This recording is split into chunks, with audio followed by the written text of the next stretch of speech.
Mud architecture, the myths are like there will be a lot of insects, there will be a lot of spiders, of course, and What if it breaks down? what if it breaks down, it's not strong enough, and then mold issues, mold, fungus, and all of those things.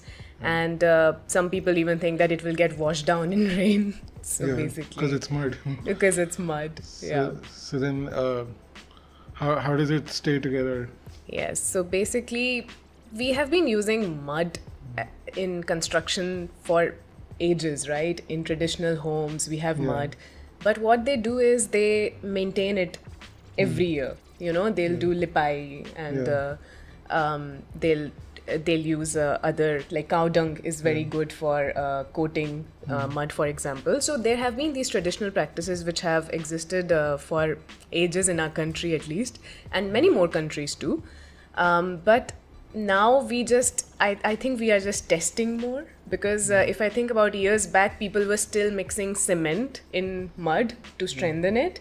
But now as we advance, we figure out that, okay, actually things like cow dung, straw, these things can bind clay itself very well and very strongly, and you can just use a very strong plaster, which is again just essentially mud with lime, for example.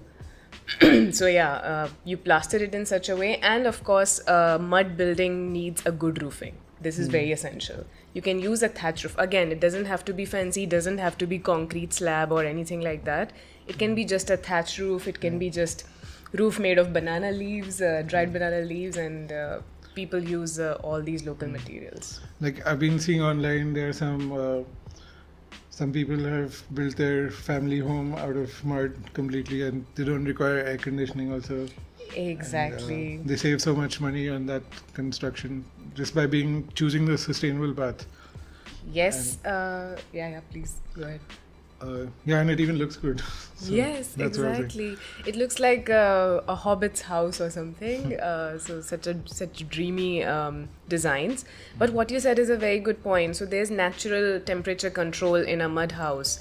In winters, it's naturally warm, and in summers, it's naturally cool. And I have lived in a mud house so multiple times, and I can say that yes, this is very true. And one more thing additional to this is mud houses increase quality of life.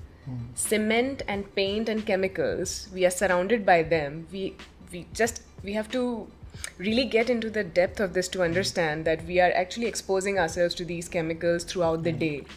We live in these homes, and mud on the other side is a breathable material.